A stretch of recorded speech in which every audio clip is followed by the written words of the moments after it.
Okay, welcome to the Knicks Film School Postgame Show presented by BetUS.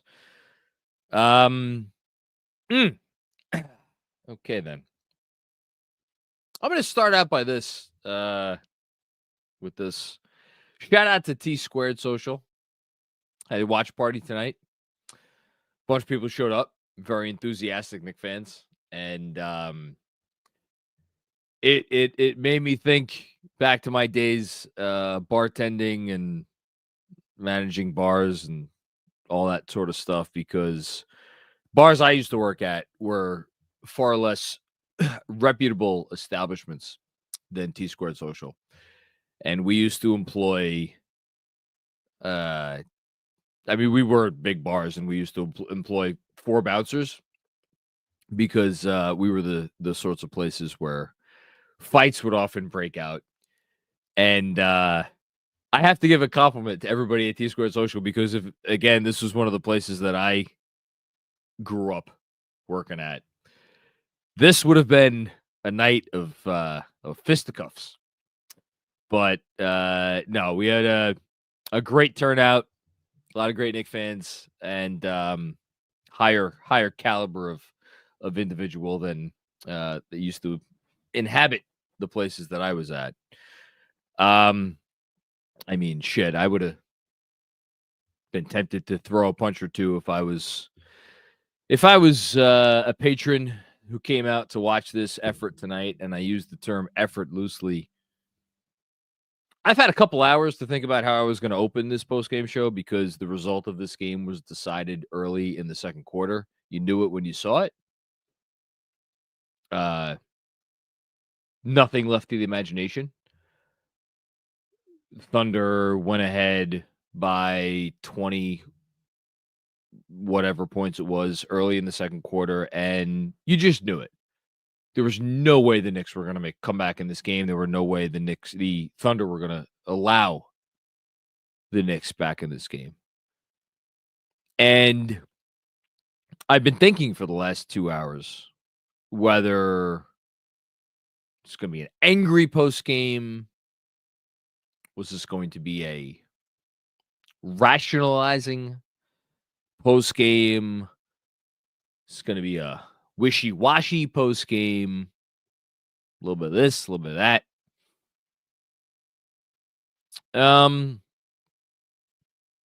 Let me start out by just saying what post game this is not going to be. This is not going to be, they shot 52% from 3 and we shot 12%. It's not a made up number. That's actually what we shot. It's not going to be that. This isn't going to be wait till we get Mitchell Robinson back. No. This is not going to be any of that. This is not, nothing about tonight can or should be written off due to circumstance or bad luck or any such thing. So let's get that out of the way right now. And then the other side of the coin, this is a little bit of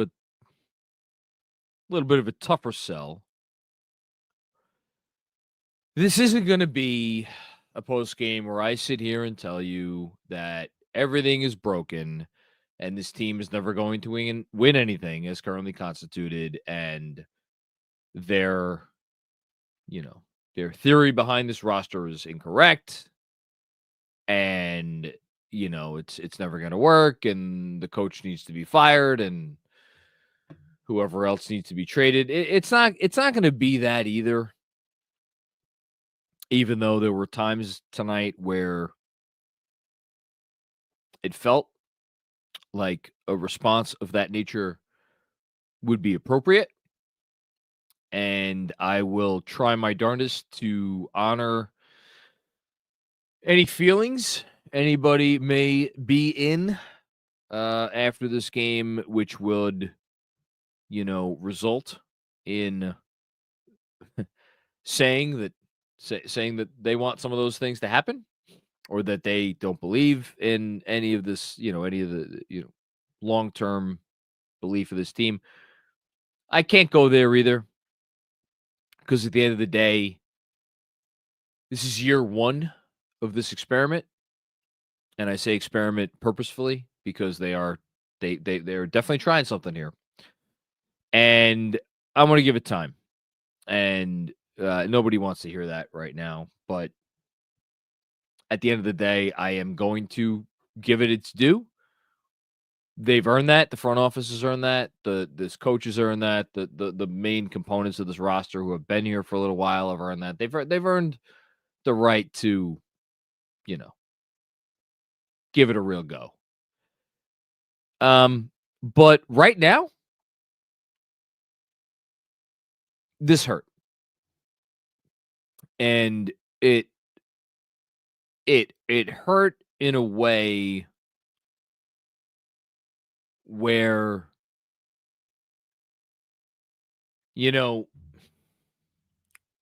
it's not even about the expectations, because this team obviously came into this year with a lot of expectations and with a lot of high hopes, and they have made good on many of those throughout the course of the first half of the season. 9-game winning streak, the offensive rating is what it is, all of that stuff. It's not even about that. I think it's more about that since Leon Rose took over, it has been this slow build, where it's been step after step and piece by piece. And first it was Randall, and then they brought Brunson, and then they got Hart, and it was just little addition by little addition. And then there was this seismic summer before this year in which the team took, perhaps by necessity, because, and appropriate that we're having this conversation tonight, because Isaiah Hartenstein took the money, right? And once Isaiah Hartenstein took the money, and I don't blame him for that, and I'm happy he got a nice ovation tonight at the Garden, because he deserved it, because he's one of my favorite Knicks of all time, and that will never change. But like, once that happened, everything, like, they needed to reassess everything, because he had been such a fundamental, instrumental part to this team, and that led to the cat trade. And they had already done the Mikal Bridges trade, even though when they did the Mikal Bridges trade, they probably knew that the Hartenstein was going out. So that I put those two things in conjunction with each other. And in doing both of those moves, and we've had so many conversations this year about, like, did they lose their identity and this and that? It's not about their identity. Like, you look tonight, and it's funny, they actually had twice as many offensive rebounds as the Thunder. So, like, and that was one of the talking points early on this season, is like, that last year they got all these offensive rebounds and they won these games in these gritty ways. Like, it's not as basic as that. It's about that over the course of 4 years under Tibbs and with this front office, and they got, and really it's 2 years, because that's when Brunson came. And Brunson was kind of like, once they got him, it was like, okay, now the clock really starts. And over the course of that time, it was, we're building this thing up. And Brunson was the foundation of the whole thing. And he still is, to be very clear. Bit by bit, piece by piece.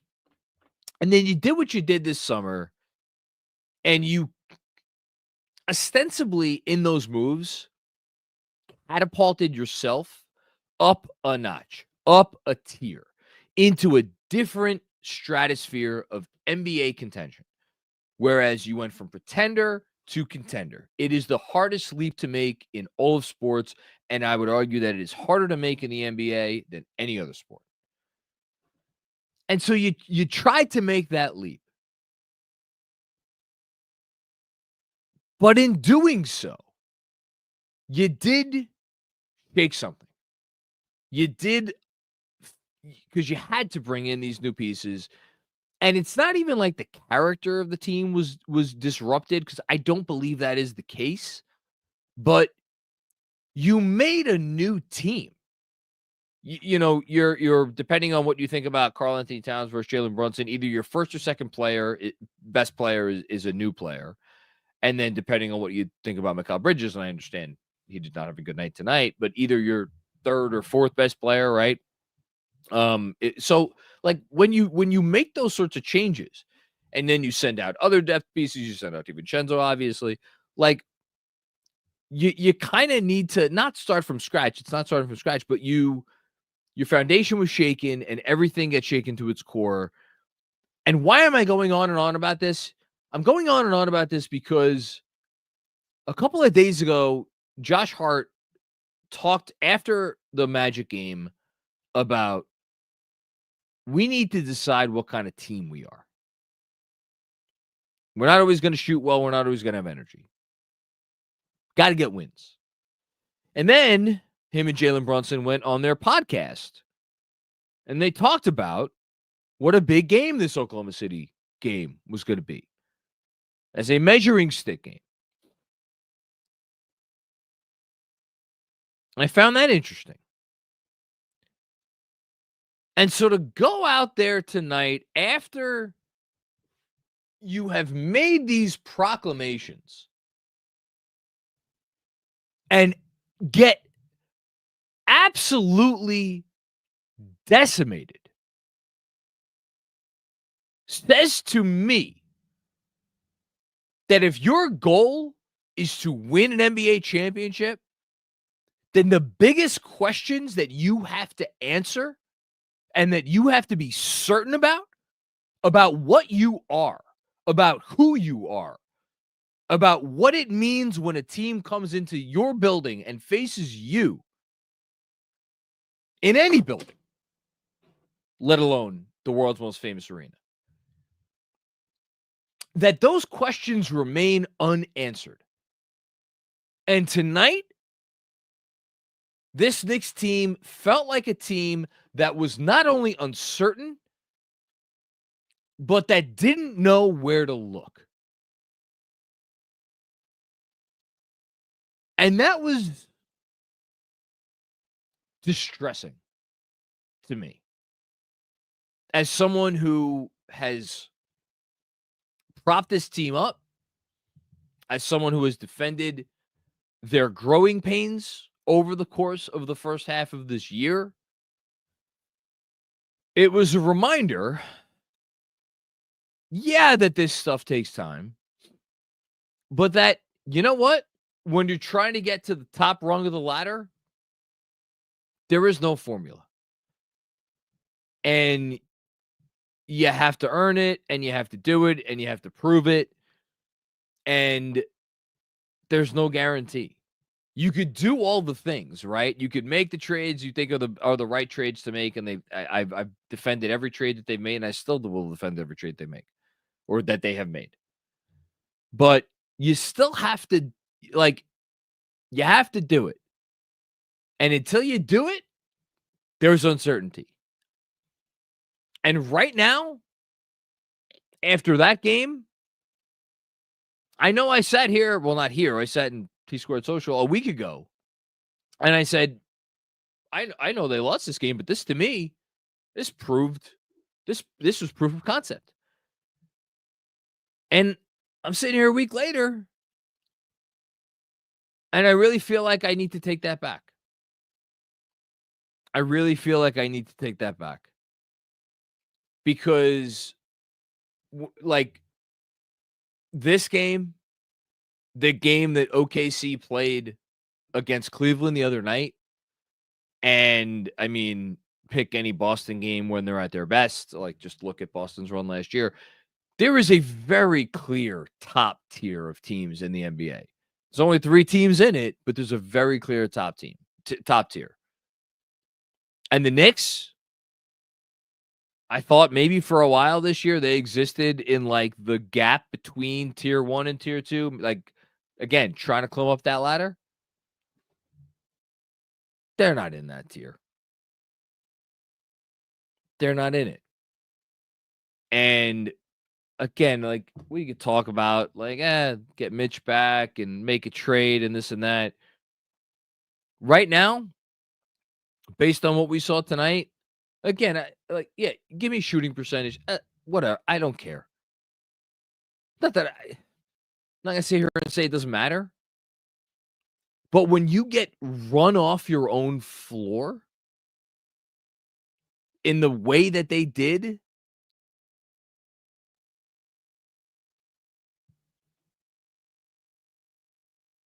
you're not there. You're not there. And again, that's disappointing. It's really disappointing. And I don't really know what else to say. I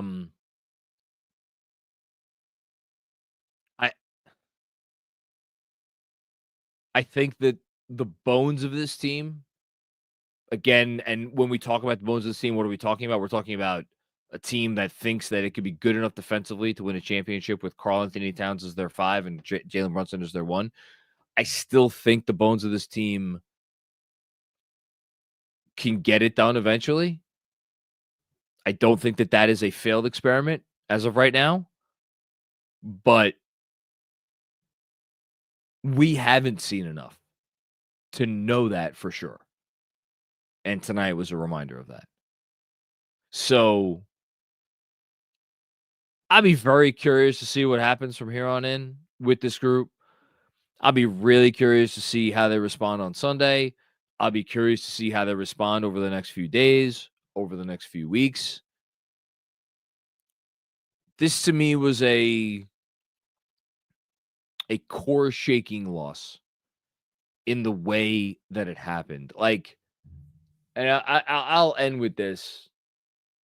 I'm Autograph. I love you. You've been a wonderful sponsor. There's not gonna be an Autograph signature moment of the game tonight. Sorry. Shout out to Autograph. Go download the Autograph app. Use code KFS. No signature moment. The signature moment of the game, the Autograph signature moment of the game, is me saying that there was no Autograph signature moment of the game.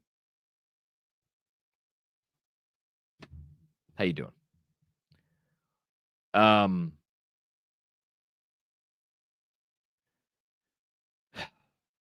Figure out what team you're going to be. Figure out what team you're going to be. Because, like, you got all the pieces, man. Got all the talent in the world. We've seen it at times. We have seen it. And now comes the hard part. They know what the standard of excellence is.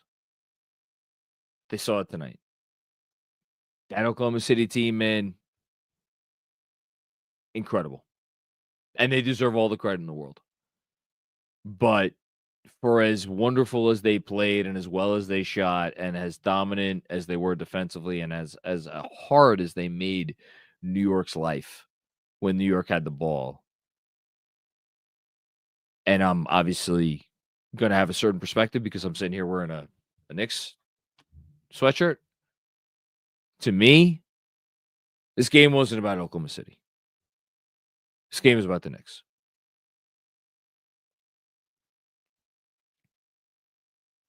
Figure out who you are and figure out what you're going to be.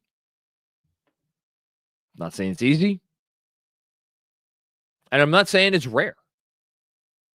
Every team, doesn't matter who you are, every team that has ever done anything worth a damn in the NBA has had moments like this. Moments of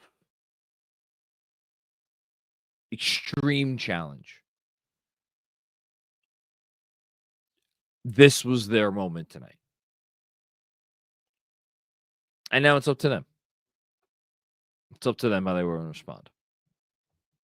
And no one can answer that question for them. They have to answer it for themselves. That's all there is to it. All right. That's all I got. It's See what people want to say. Knicks enjoyer starts us off. I don't know that he or she was much of a Knicks enjoyer tonight, but anyway. Can we just jump straight into the next one? Yeah. I mean, I gotta tell you, I hope they don't. I hope they don't. I hope they sit with this and I hope they really sit with this because they deserve it. Go out there and you play like that on your home floor. At no time did I after this, really at the end of the first quarter, like once the snowball started going down the hill, I was like, oh, okay, that's what this is. And like there was a point in time in like the third quarter, it felt like where they like woke up. Not I don't let me rephrase that. I don't want to imply that they like sleptwalked through this. They did not sleepwalk through the game. I don't want to imply that. But like were they almost like kind of snapped out of it? That's probably the better turn of phrase. And they started to like do some stuff, and then Oklahoma City was just like, all right, we're still better than you. And anytime the Knicks like kind of sort of maybe a little bit threatened to make some semblance of a push, the Thunder would just score, they would generate a turnover, And the Knicks have to own that. They have to own that. And live with the fact that this team came into their building and just was like, we're just better than you. We're just better. Our best player is better than your best player. That wasn't close tonight. You're just better. So what are you gonna do? What are you gonna do? How are you gonna respond? Thanks, Nixon Drawer. Joe Dugan, what's going on, Joe? The year feels kind of boring. We aren't in the same class as Boston, Cleveland, OKC, yet not in a building phase either. Second round floor and ceiling. Weird spot. Weird spot. I mean, this was supposed to be a year where they could win a title. And for all I know, they can still win the title. Who the hell knows? Years are weird. Teams that have been, more down and out than the Knicks are right now have gone on to win the title. But at this point for me, like, I kind of just want them to get out of this year knowing exactly what version of themselves needs to exist for them to have a chance to win it all. Because right now, it doesn't feel like they really know that, and I'm sorry, it's more than just a shooting slump. It is. So there's a lot of value left to this year, but what do they do at that time? And how do they use it? That's what I want to know. That's what I want to know. Thanks, Joe. Cayenne Pepper, talk us off the ledge, Macri. Yeah, I don't. I mean, what positives do you want me to give tonight? Like, they're still incredibly talented. They have guys that care. They do have guys that are tough and are capable of toughing it out. They have guys that are unselfish. They have guys that buy in. Like, the culture of the team, I don't question any of that stuff. I don't question the culture of the team. But where I'm at right now, Kanyen, is none of that stuff. When you're talking about winning it all, yeah, you need all that stuff, but at the end of the day, you need to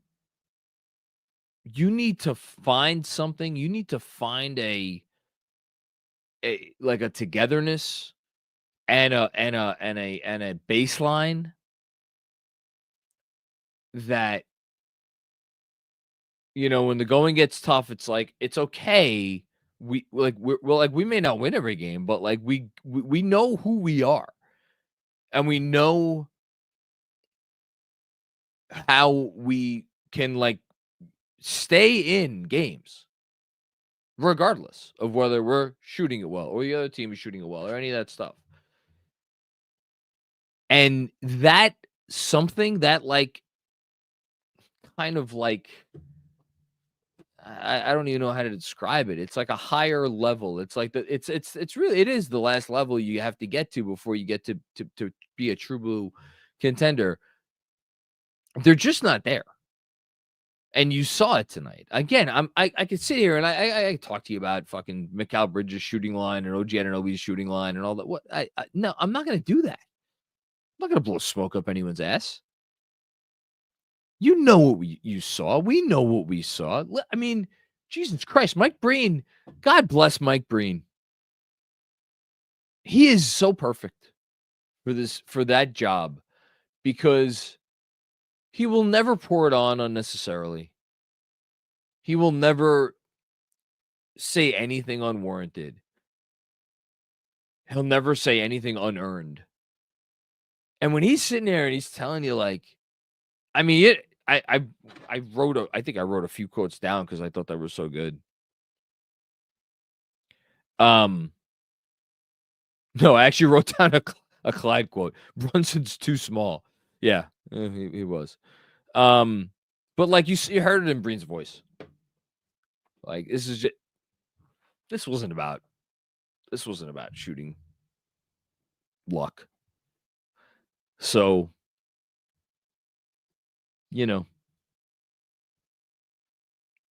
go find it.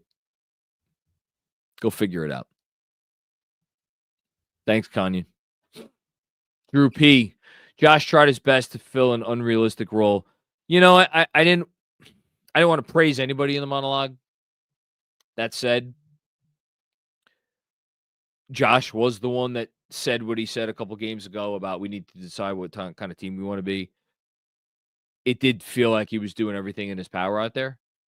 And I respect that. And I recognize it. And I see it. And every fan should see it. Like, again, it's, pun intended, he's the heart of the team.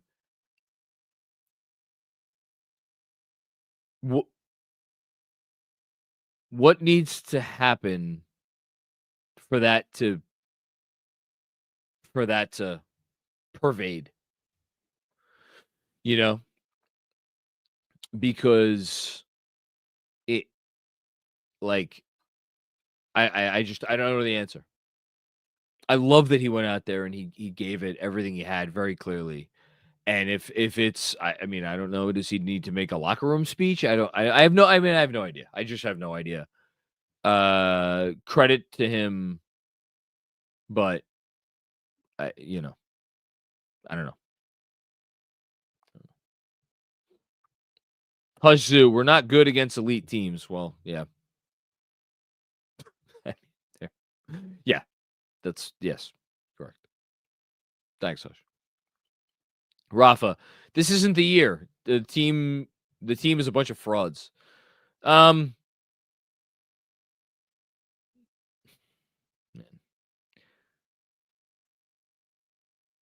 team itself right now, are they a little bit fraudulent? Like, again, I told you, I'm not going to sit here and I'm not going to quote you their net rating or whatever, any of that stuff. It's just not the night to do that. Are they the team with that, whatever net rating they have? I mean, you are what your record says you are. You are what your net rating says you are. As a title contender, do they feel fraudulent, right? Yeah, of course. Am I going to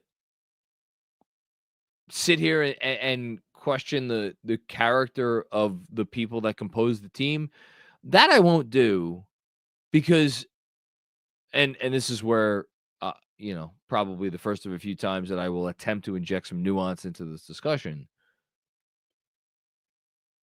I really do believe it is about coming together. And right now, they're not a team that is capable of coming together and finding that certain something that you know it when you see it from teams where it's the rising tide lifts all ships. Like we're one for one and one for all. Like, you know it when you see it. They don't have that right now. And that is not, to me, a negative reflection on any individual player or the coach or like the organization. That is, they are at a stage in their growth process where they have not gotten there yet. Now, there's no guarantee they'll ever get there. But again, I said at the top, like, I'm not going to sit here and say, like, oh, blow it up. Like, they can get there. I still kind of believe that they will. But tonight was not a positive step in any direction. Thank you, Rafa. Robert W. Cross, I know he's bummed tonight. Few games make me irate. This is one of them. Effort and execution inexcusable. Brunson and OG starting the fourth. Plain old dumb. We're again on the minutes tonight. Really? I mean, I don't even know what the hell they played. I haven't looked at the minutes. I'll be honest with you. Let's see here. Brunson played 33. OG played 36. Yeah, I don't care. Thank you, Robert. I don't blame you for being irate. Freeway Hustler 21. What's going on, Freeway Hustler? Same defensive game plan by OKC. Zero adjustment by the Knicks. Whether because of player execution or coaching, they really sucked. That really sucked to watch. They look like the team I used to hate myself for being a fan of. No, I mean, it's terrible. Yeah, I mean, early on, it was like, all right, we're doing the whole Brunson-centric offense thing. And they were guarding Brunson one-on-one. And I was like, okay, so we're going to try to establish Jalen Brunson. Okay. That to me was like, we're a team that doesn't have a whole lot of confidence in itself right now. So we're going to go with our bread and butter, or what our bread and butter has always been. And we're going to try to grow off of that. And the problem is Jalen Brunson is just not very good right now. He's not playing well. He's not hitting shots. He's not at his best. He's not anything.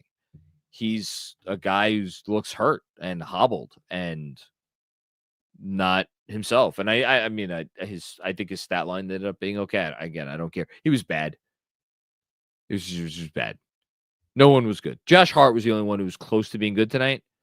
Don't care what Towns' stat line was. Towns wasn't good. Towns' defense was atrocious. Embarrassingly atrocious. Yeah, so, but again, OKC went out there and they, talk about a difference between these two teams. Neither team could hit the far side of a barn for 6 minutes or whatever it was. And yet OKC, they didn't waver even an inch. Not an inch. Because they were so confident in their approach and their scheme and everything. And they're like, all right, we can't hit anything. We don't care. We know who we are and what we're going to do.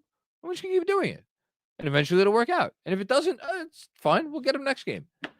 The Knicks go out there and they're like, all right, we're going to try this approach. And it wasn't really working. And then it's like they had no plan B. To say that terms were dictated to them as opposed to the other way around is like the understatement of the year. Now, is that because of their talent? Is that because of their coaching? Is that because... I think it's because that they're a team right now that is in a place of uncertainty. and doubt. That's what I think. And they're not like, and that's really, I think, the biggest reason why I'm not going to sit here and be like, oh, they shot 12% from three, write it off. No, they're not playing with confidence. How the fuck are you supposed to hit shots when you're not playing with confidence? They're playing with less confidence than at any point in time this year. And dare I say they are playing with less confidence than at any point that I saw last year. You probably have to go back to the beginning of the 22-23 season to find a time where they were playing with less confidence than they are right now. So, yeah. Thanks, Freeway Hustler. Deadwards 604. What's going on, Deadwards? Another horrible shooting night from three while struggling to defend the three on the other end. It's like every opposing 3-point make hurts even more since we can't hit a thing to respond. Yeah, I mean, sure. Yes, absolutely. I mean, very true. 100%. Absolutely. I still think, and like, look, the 3-point shooting from Isaiah Joe in particular, obviously, but from the Thunder team in general was high. Like, they were making a ton of shots. I get that. They spotted you, whatever it was, 5-6 minutes where they couldn't hit anything. Anything. Like, this game, the Thunder in this game through Jesus Christ, through 7 minutes, had 9 points. They was right there. And you did nothing with it. And then, of course, they ended up scoring 31 points in the first quarter. Because they were doing everything they wanted to do. They were getting everywhere they wanted to go. They knew what they knew what the Knicks were going to do, and it didn't matter to them. It didn't matter. They're like, it's fine. We're not intimidated. We're not bothered. We know we're going to get what we want to get against you. And that, to me, is the closest thing to a fundamental flaw of like, okay, if you have a really good offensive team, and I don't even think the Thunder are a really good offensive team tonight, obviously they were, like, can you do something to make sure that they do not dictate terms to you? And the Knicks did that last Friday, I thought, for a while. But they did that for about 20 minutes last Friday. Again, against a really good offensive team. Not a great offensive team, a really good offensive team. And then they couldn't do it at all tonight. Doing it once matters. Coming up and being able to do it again and again and again anytime you have to, that's what makes a contender. And the fact that they couldn't do it at all tonight, again, on their home floor, the offensive side of the ball, I actually have more forgiveness for because they were getting good shots, they were getting good looks at the rim. Like I don't hate their offense tonight as much as like some people will, because again, they got good. They were getting good shots and just nothing was going in. But even so, when you look at the easiest shots that they got versus the easiest shots that the Thunder got, it was night and fucking day. And you can't sit here and be like, oh, the Thunder have more offensive talent. No, they don't. No, they don't. And I get we're slumping right now. But again, that extra, that's something that brings it all together. It's not there right now. It's not there. Thanks, Edwards.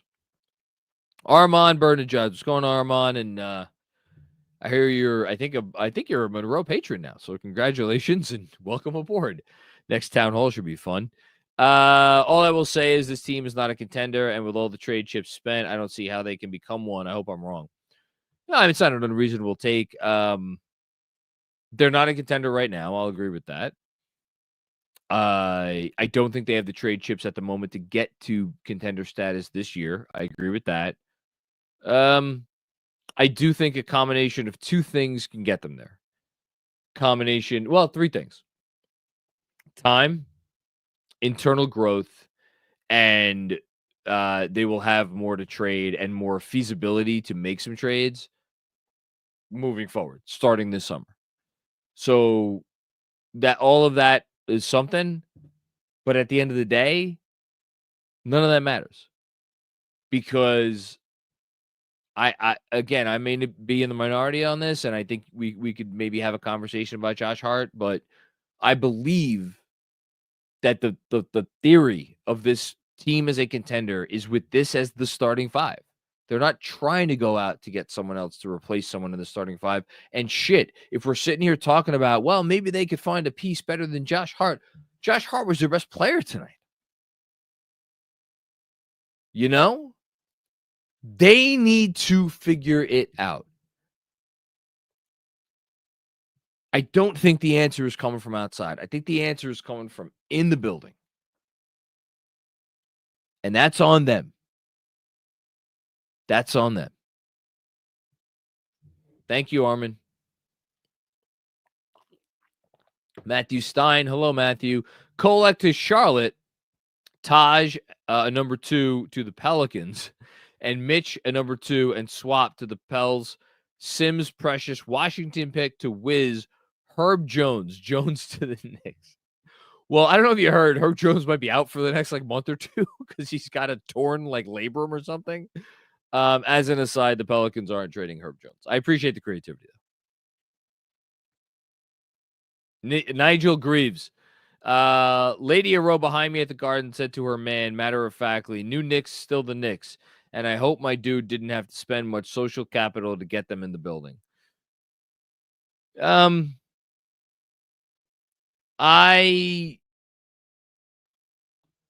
Look, I've watched the Knicks my entire life, 3+ decades. I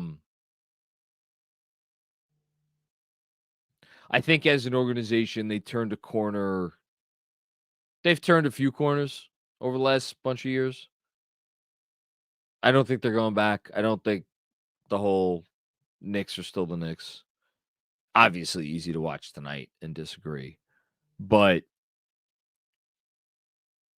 I'll lean on something that I say often, which is that growth is not linear. I'm sitting here, I'm killing the team tonight. Everybody's killing the team tonight. We're all depressed. We're all mad. We're all upset. All the things. Over the course of getting to the point where you can win it all, you're going to get your steps forward and you're going to get your steps back. And it's not like once you get past a certain mile marker, once you get past 15 or 18 or 22 or whatever miles, it's like all of a sudden the steps back don't happen. They're gonna keep happening all the way until you cross the finish line. You're not going to be able to do anything to eliminate those. It's part of the process. And it's ugly and it hurts and it sucks. I don't think it's the same old Knicks, and I still have a lot of belief in what they are and what they could be long term. But right now, it's not looking great. Thanks, Nigel. Josevan Vallejo, what's going on?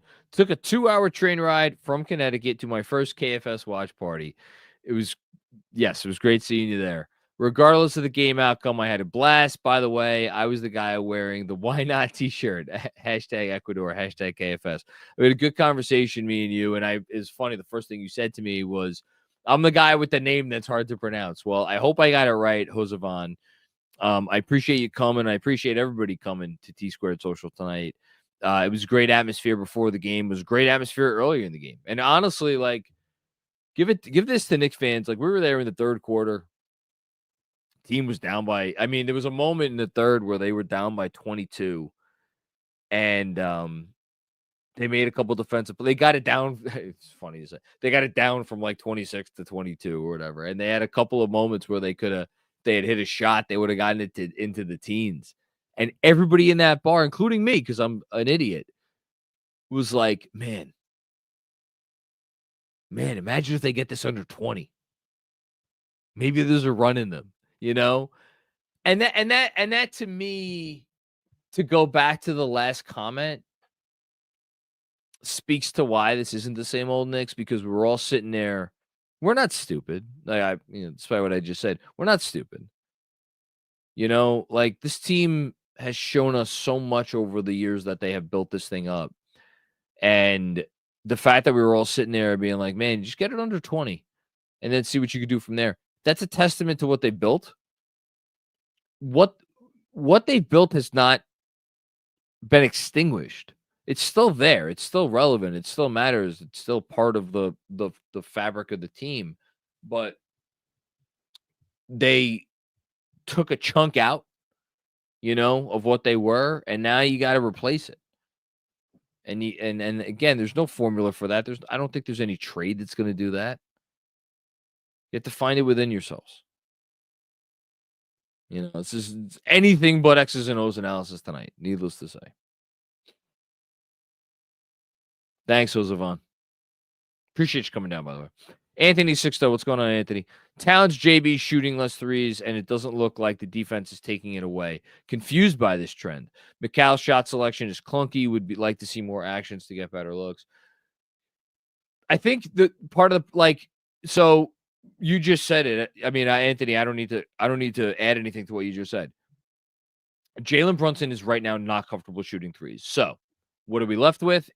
We're left with your primary shot creator.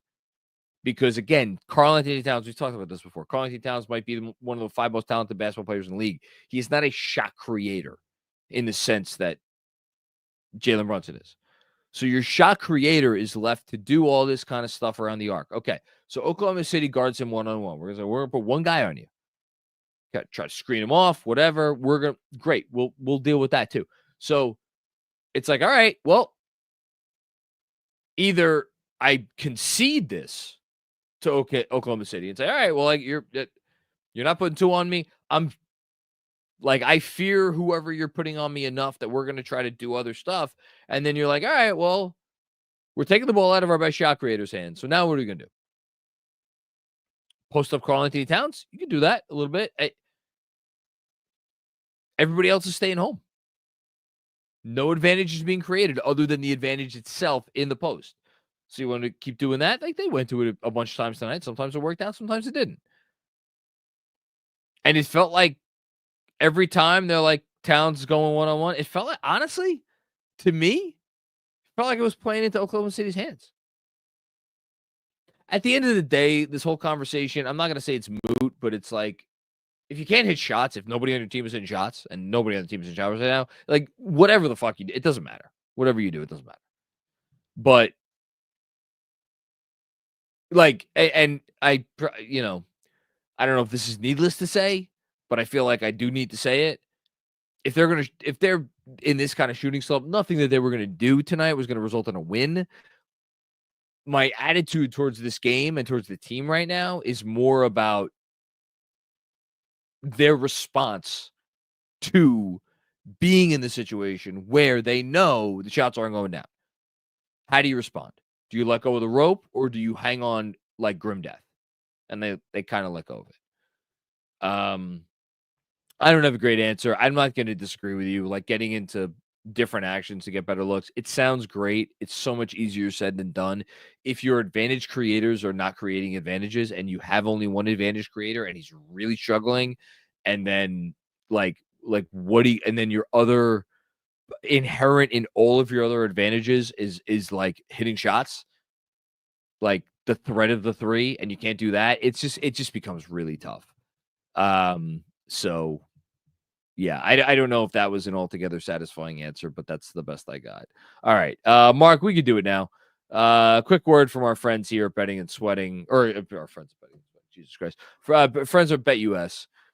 Hi, BetUS. Thanks for being our sponsor, presenter of the Knicks Film School postgame show.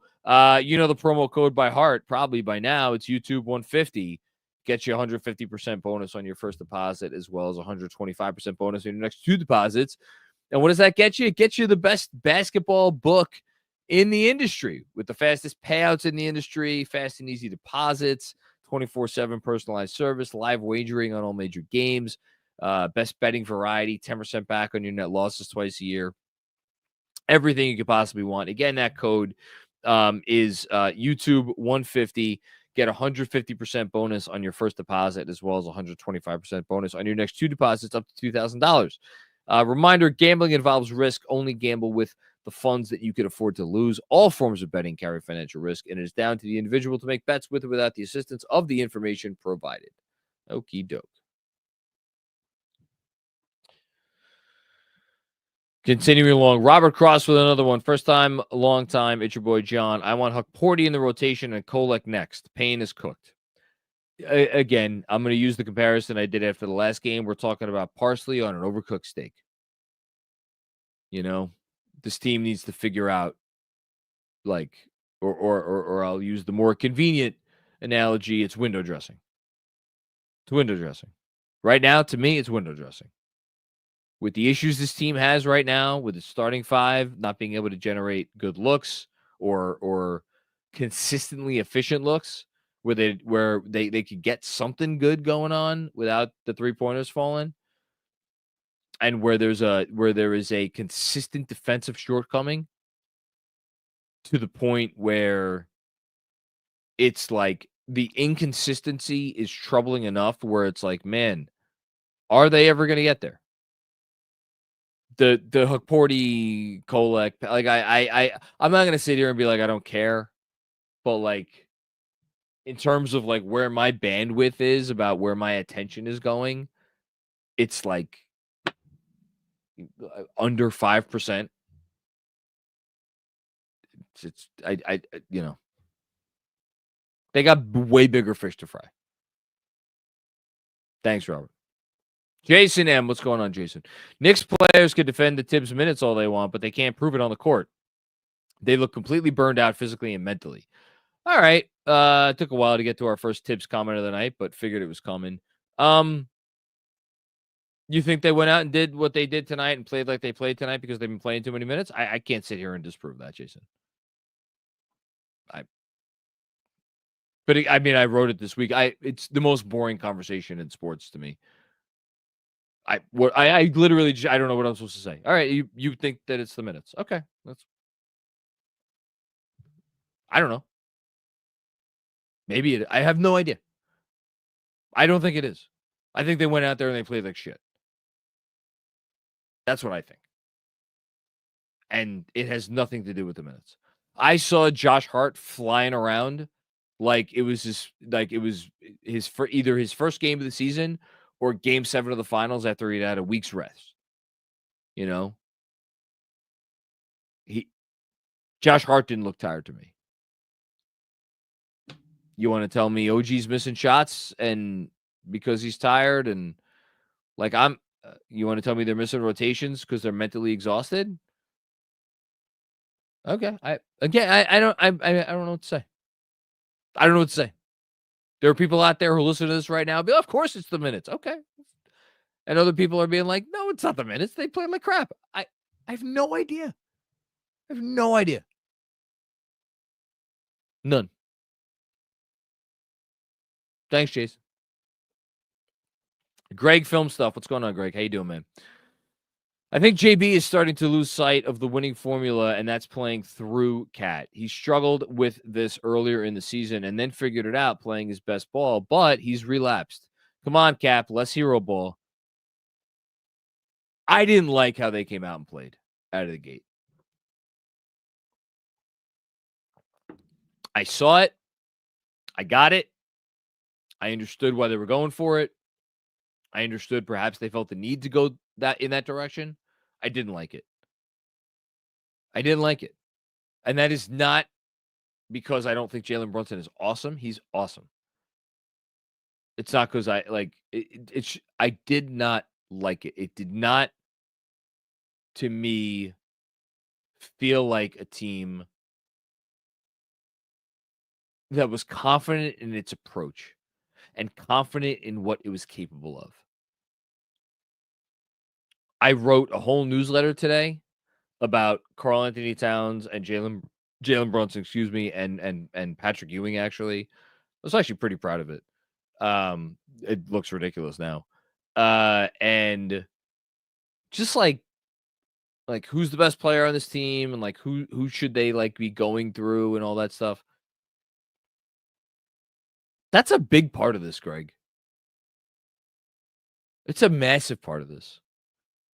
And I'll tell you something else. I think it was either Ken or KW in the Substack chat today asked me a question about the one thing between the Brunson-Cat partnership that he feels leaves a little bit to be desired is it seemed like Randall got a lot of good looks from 3 for Jalen Brunson. And this, I went and looked at the stats last year. Julius Randle passed on to Jalen Brunson for 1.2 made 3-pointers per game. So every game, 1.2 threes from by Jalen Brunson off of passes by Julius Randle. And on threes attempted by Jalen Brunson from passes from Julius Randle, Brunson was shooting 48.9% or some crazy number off of those passes. This year, Karl Anthony Towns is assisting on passing on 0.5 Brunson threes per game. And he's shooting a good percentage. He's shooting like 39 or 40% something, but it's not like it was. That was a big part of their offense. And you could argue that Jalen Brunson's their best catch and shoot 3-point shooter, and he just doesn't get those attempts anymore because that's not how their offense functions now. Who is that on? I mean, it's a little bit on everybody. It's on Tibbs, it's on Cat, it's on Jalen. It's on everybody. And I'll be curious how this develops. I don't necessarily disagree with you that they should be running a lot more through Karl Anthony Towns. I think the one thing you might say in response to that is like, and you saw it a few times tonight, if you do run your offense through Karl Anthony Towns, you invite the defense to double him and then force him to make passes from a standstill position out of the double team in the post, which has not been a strong suit, and he had some errors in that area tonight, and we saw them. Again, it wasn't that there was a ton of turnovers, but there was a bunch of turnovers early, and they hurt. So I don't know. I don't know. I agree it's a concern, and it's something to think about. I can't sit here and I tell you I have a great answer. Thanks, Greg.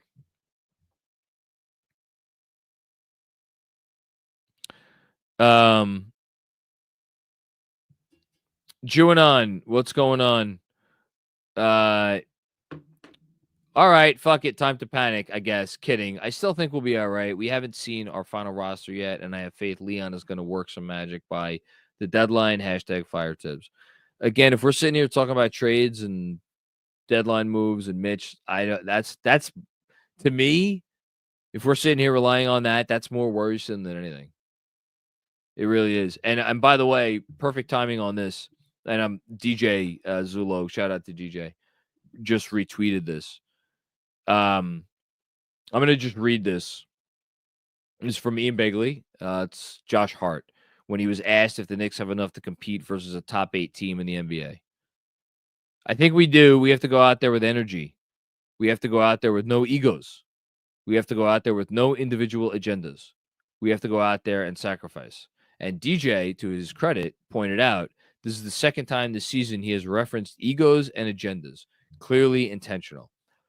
I would love for someone to Zapruder film this game and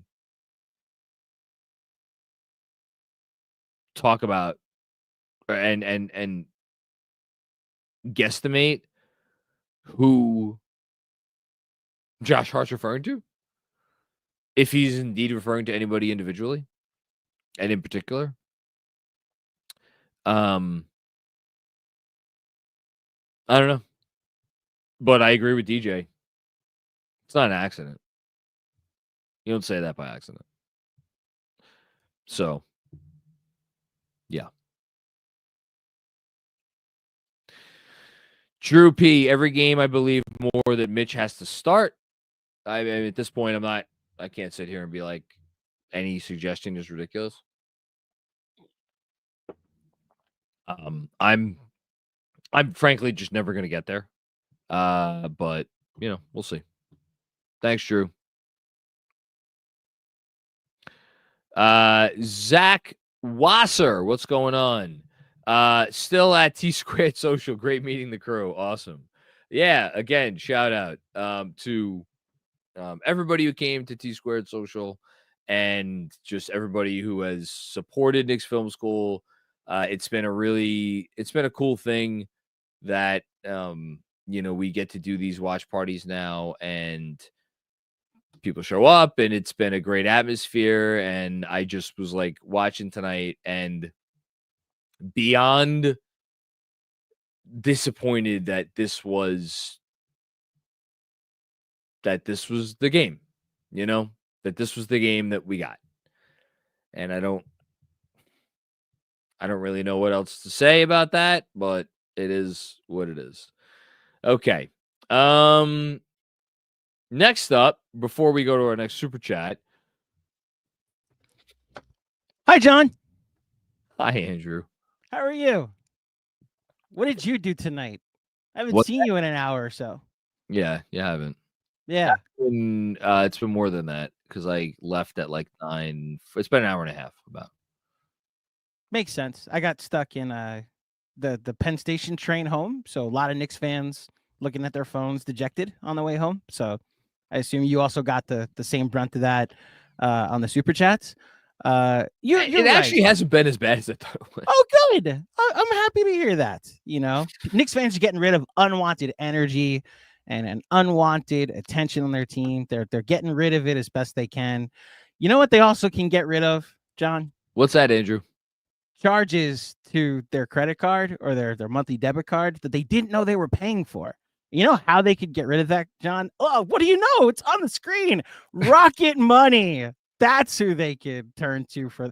Would you happen to have more information about this, John? It's funny, I do, and it's only because I've used Rocket Money myself over the last couple weeks after they were kind enough to allow me a free run through of all of their services. Is that so?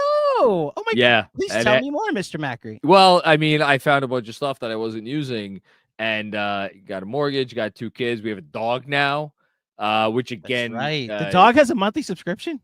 Well, no, but a dog does cost money, and I need every penny that I could get. So any unwanted subscription that I can get rid of, it really comes in handy. Obviously, you wouldn't know anything about that because you don't have a dog. I don't have a dog. It's one of those things where I don't have a dog. I don't have kids. I don't know if you have to download an app when you want both, and you have to accrue points. And Rocket Money would find those charges and make sure, listen, you don't need this anymore. You need the kids app or the dog app. So shout out Rocket Money for that help. Good to know. So because of all the new things that we need to support our new family member, we got to get rid of all the stuff we don't, which is why Rocket Money is so perfect. It is a personal finance app that helps you find and cancel your unwanted subscriptions, monitors your spending, and helps lower your bills so you can grow your savings. It has over 5 million users have saved over $500 million in canceled subscriptions, saving members up to $740 a year when using all of the app's premium features. Cancel your unwanted subscriptions, reach your financial goals faster with Rocket Money. Here's the key part. Go to rocketmoney.com/gameon today. Again, that's rocketmoney.com/gameon. rocketmoney.com/gameon. You think if the Knicks had heard this ad, like right before tip-off, they'd have been alerted, oh, game on, that the game just started, and they wouldn't have waited until the fourth quarter to show a hint of energy? So this is our fault, is what I'm saying. The Knicks Film School curse has been well documented. Whoa. Hold on. We're not blaming T Squared for this.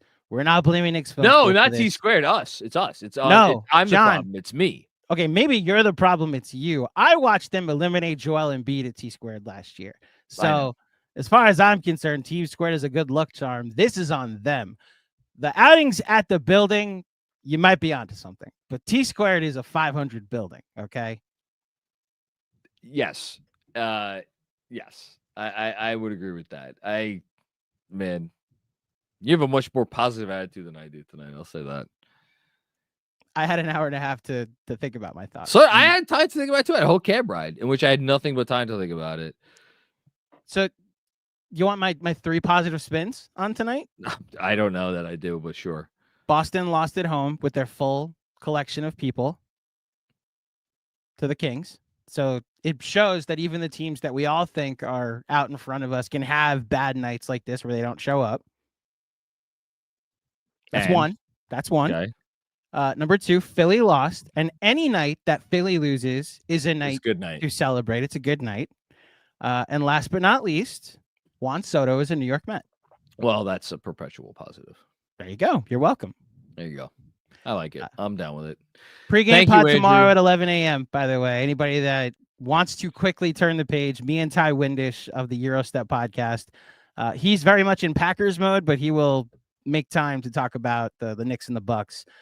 Two teams that may be closer in the standings than we like at the moment, but we'll see how this game goes on Sunday. Standings don't matter right now, but yes, they are close. Yes. Have a good night, everybody. Stay positive. Thanks, Andrew. Good seeing you tonight. Adam DeFulvio. What's going on, Adam? Incredible intro. You encapsulated what I felt tonight as a fan. Great that you differentiated the we shot bad game we shot bad game from this one. We got run off the court. Also, I really enjoy the XO draft. I will be subscribing. Thanks, Adam. I don't know that anything I said in the introduction to this podcast was coherent. I just really I was sitting and thinking about it for a while, and I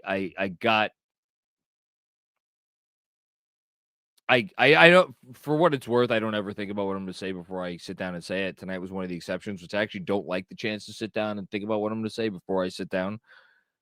But even tonight, when I had all the time to think about it, I knew what I didn't want to say, and I knew what I wasn't going to make this about, but I still didn't know what the rest of it was going to be. And frankly, I'm an hour and 10 minutes into this post game, and I still don't quite know how I feel about this team right now, and this game certainly. And I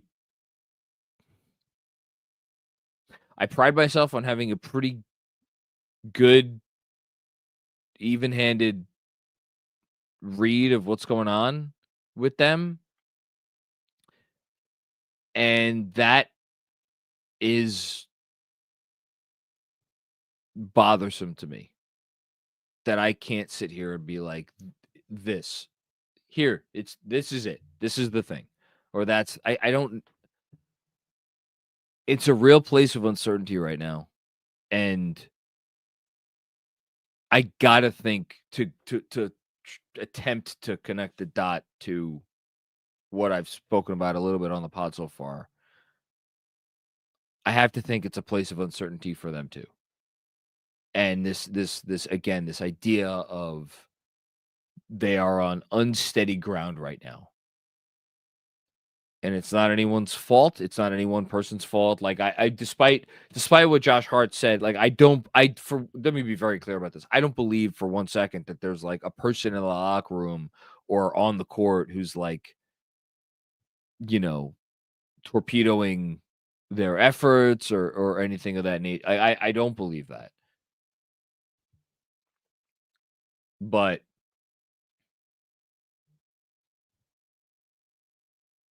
I mean, they have to get on the same page.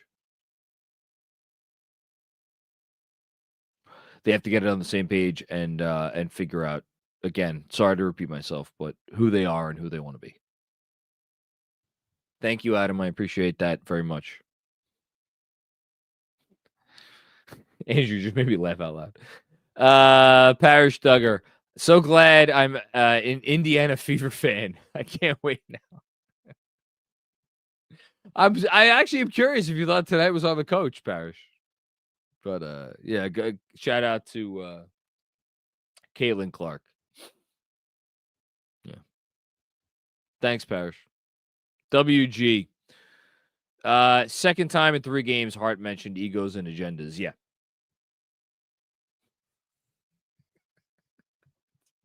I'm sorry. So full disclosure, I texted DJ Zulo, like, because DJ said, I know what I do know is who he isn't referring to. So I wanted to know from DJ who does he think that Josh Hart is not referring to? And I'm just gonna read this out loud because I don't give a shit.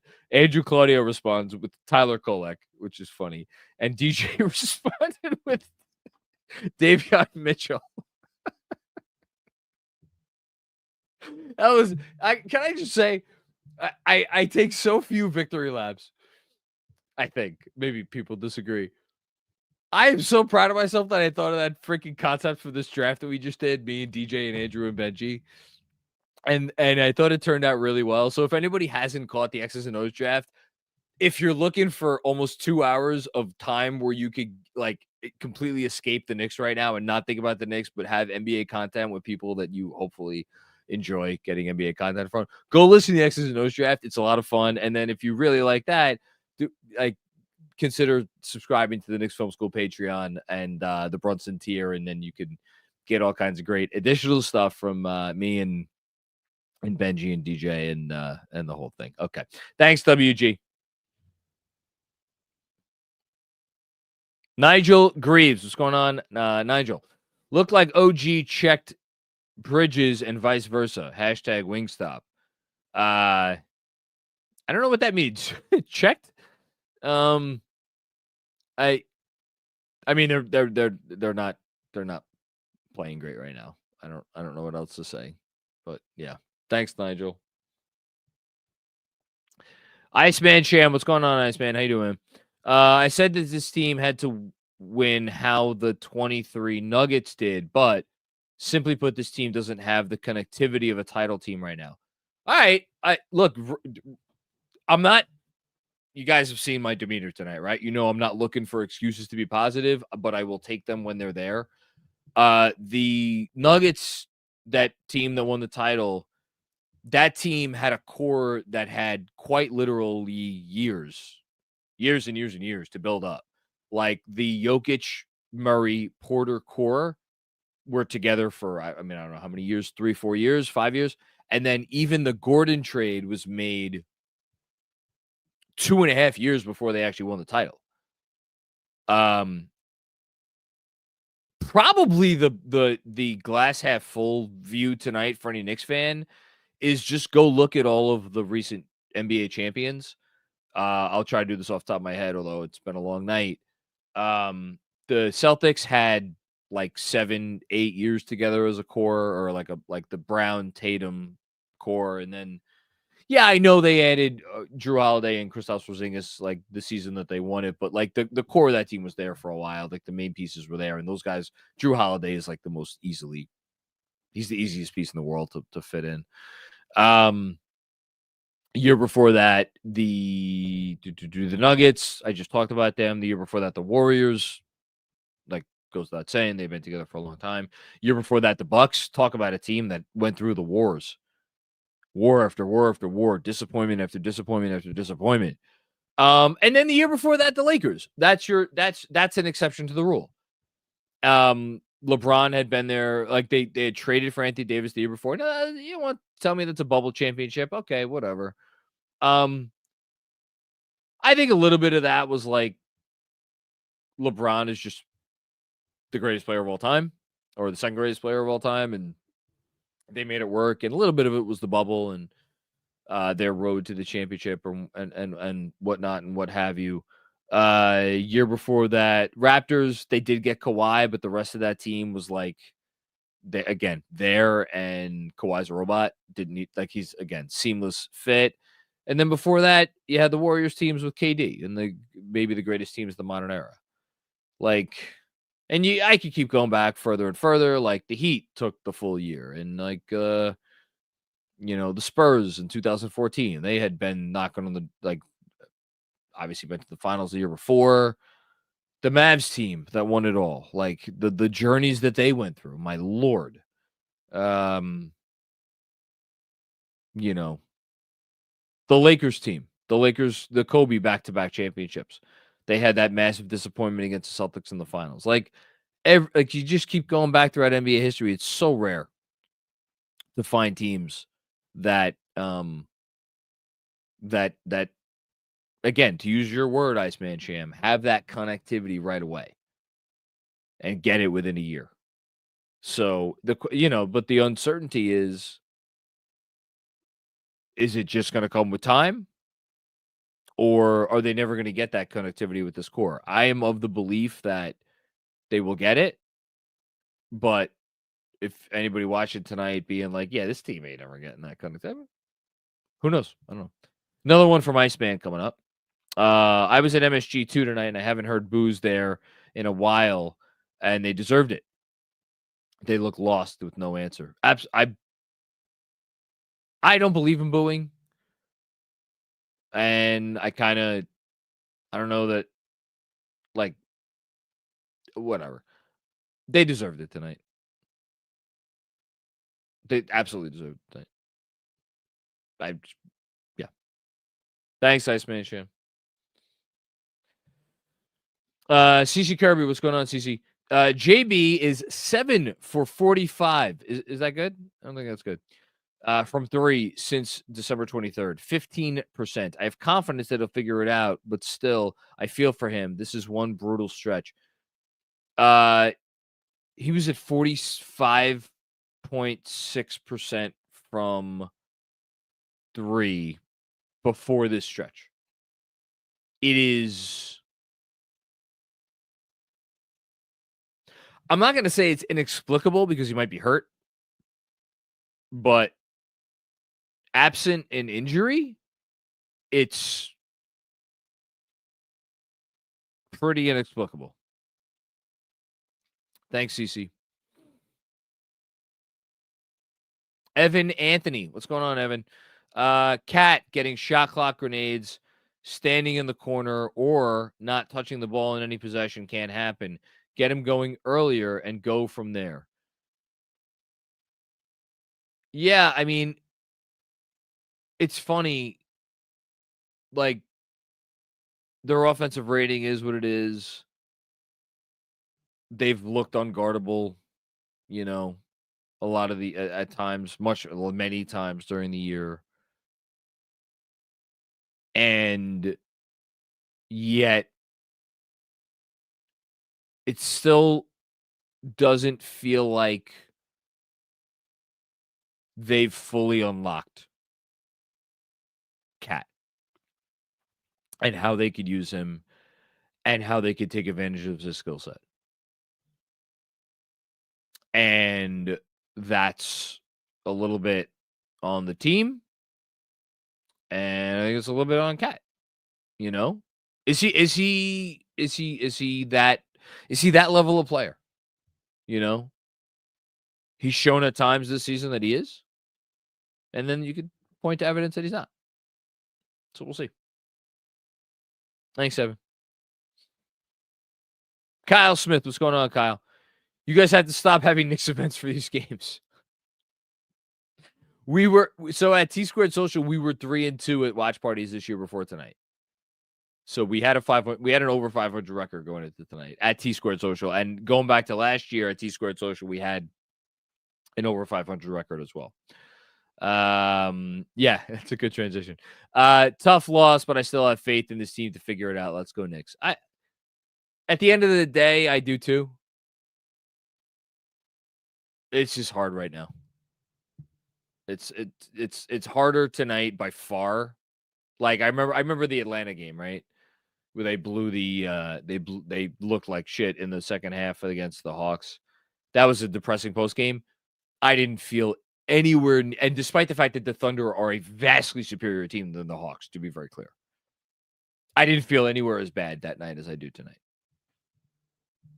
All right. On that note, Good opportunity to do a quick out-of-town scoreboard from our friends at T-Squared Social. T-Squared Social, obviously, where we hosted our watch party tonight. They were amazing. Great atmosphere, great food, great drinks, great everything. Great spot to watch the game. Everything you could possibly want in a sports bar, which you too can experience anytime you want at T-Squared Social, which is just down the block from Grand Central Station. Go in there, mention KFS sent you, get a free beer, or go to tsquaredsocial.com to learn about club memberships, trivia nights, sports leagues, and much more. Okay, out-of-town scoreboard. This should be fun. Andrew said a couple of out-of-town scores. We will go through the rest of them right now. Bulls destroyed the Wizards. Celtics lost big at home to the Kings. Pelicans, the 8-31 Pelicans, now 8-31. They were 7-31 without Zion Williamson, who they just suspended for a game. Beat the 76ers. The 76ers were at home for that one. Bucks beat the Magic. Pacers beat the Warriors. Warriors have a 500 record. Not ideal. And then Nuggets currently blowing out the Nets. And if anybody cares about the NBA standings, the New York Knicks are currently 3.5 games above the Bucks and the Magic, who are tied for 4th place in the Eastern Conference. And they are 4 games above the Pacers, who are in 6th place. Lo and behold, your top 6 in the East looks a lot like we probably predicted the top 6 in the East was going to look like, with the Miami Heat in 7th place and the Sixers continuing to poop themselves in 11th. Okay.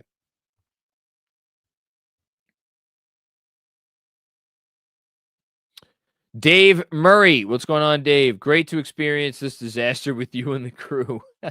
Thanks tonight. Appreciate the drink also, Dave. Truly. Love you guys. Keep up the outstanding work. Thank you. Thank you, Dave. Thank you to everybody who came out tonight. Appreciate it. Kevin Danishevsky.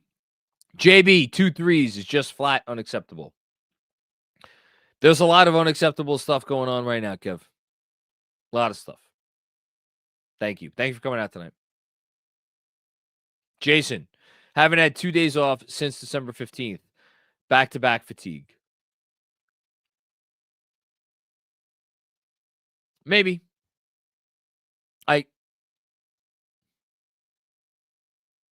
I can't put tonight on fatigue. I'm not going to do it. You could do it, and it's completely defensible. And I can't sit here and say a blessed thing. I can't put tonight on fatigue. And trust me, I'd love to. This might shock people. If I had 2 choices, and one choice was fire the coach tomorrow and automatically get some sort of solidification of, oh, this team, they're solid as contenders because whatever Tibbs wasn't doing or whatever Tibbs was doing or whatever the fuck, that's out of the way. And now we have gotten rid of him. And now we're we are, those uncertainties are out of the way versus, it's not that they're tired. They're just, something's up with this group. And we have to sit here and we have to wonder whether or not they're ever going to find it. I would fire the coach 7 days a week and twice on Sunday without a second thought if those were the 2 choices. I personally do not believe that we could write this one off as fatigue. And I personally, as will surprise no one, do not believe that it is the coach that is the problem. But I don't know anything. Thanks, Jason. OG team. What's going on, man? Second time Hart has said he said this. Think he's referring to OG. I don't know who he's referring to. I don't know. I have no idea. I mean, I could sit here and I could guess. I'm not going to do that. Another one from OG team. How Oklahoma City and Cleveland are not in cap hell. How the hell do they have all this depth? And we over here with Campaign and Sims. Oklahoma City, they're an anomaly. They got the luxury of tanking for years, and the league didn't care. So great job by them. And they did a great job of tanking, to be very clear. Cleveland, they've done a really nice job putting their team together. I mean, they've done a nice job. They got their team together last year before they were in cap hell because the Mobley extension didn't kick in until this year. So they had a little bit of a head start. But like Ty Jerome was here already. Max Strus they got last summer. Karis LeVert they extended. They didn't have to sign him. The Knicks made all their moves this past summer, which is why they are hamstrung now, both because of the pieces that they sent out this summer and the impact that had on the depth and the way that those moves hamstrung them as far as the aprons and all of that stuff this year. Cleveland didn't have to do anything this summer. I literally don't think they did anything this summer other than extend, Donovan Mitchell. So, a little bit apples to oranges. Thanks, OG team. All right. Last one coming from my man. I'm curious what his viewpoint is. Alex, what's going on, Alex? I would take bogey on 1 foot and 6 high schoolers over what I saw from Mikal Bridges tonight. This is a team in a funk. Hopefully they figure it out soon. Yeah, Bridges was bad. Maybe a different post-game host would have gone in harder on Bridges. I mean, I don't think he had a shot. I can't put this all on Mikal Bridges. Or even like mostly on Mikal Bridges.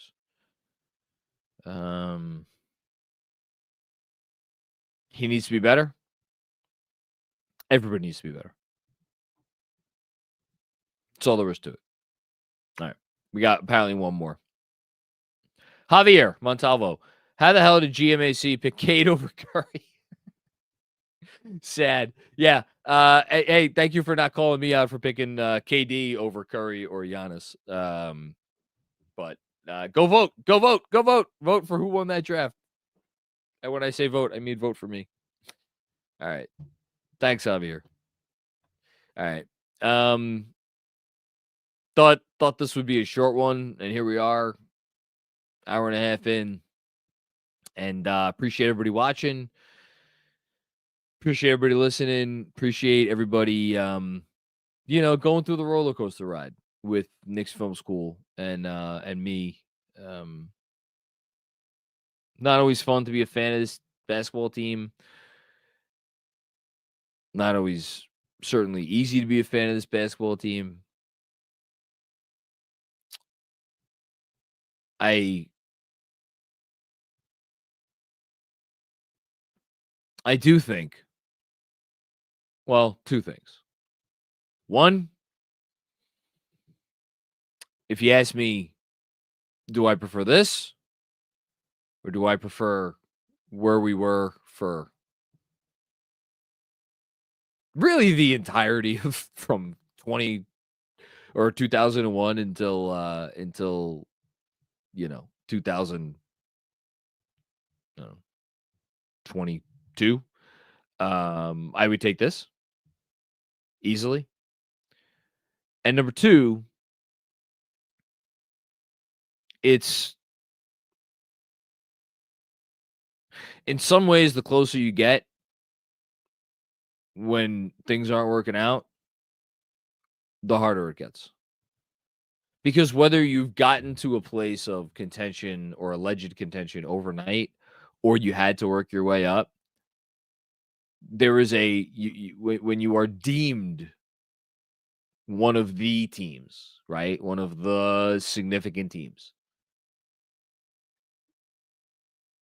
That overshadows everything. And then when things are bad, or when there's bad moments, it's like, wait a minute. This was supposed to be the good times. This was supposed to be, we're here now. This was supposed to be, we figured it all out. We could win a championship this year. And so then when you get these moments, it's like, wait a minute, now what? And it just rocks you to your core. And you sit here stumbling over your words. like I have at times tonight. But you do what you can. Okay, I lied. One more comment from Kevin Danishevsky. Then we're getting out of here. I miss having no expectations. The We Here year was magical. Talk about to the point that I just said. Yeah. It's a lot. In a lot of ways, it's a lot easier to have no expectations. I've said this to Andrew many times. We've said it to each other many times. The easiest year we've ever had doing this was the 2019-20 season. Or not 2019-20, 2018-19 season. Easiest year in the world. 17 wins, team atrocious. 0 expectations. Any good thing that happened, it was like, oh, this is great. Thank you, sir. May I have another? Long way from that time. But I would not go backwards. So on that note, thanks everybody for watching. Thanks again, everybody who came out to T Squared Social. Appreciate everything you guys do for us and help us out with. And we will be back with more funny games, hopefully, before you know it. Peace out.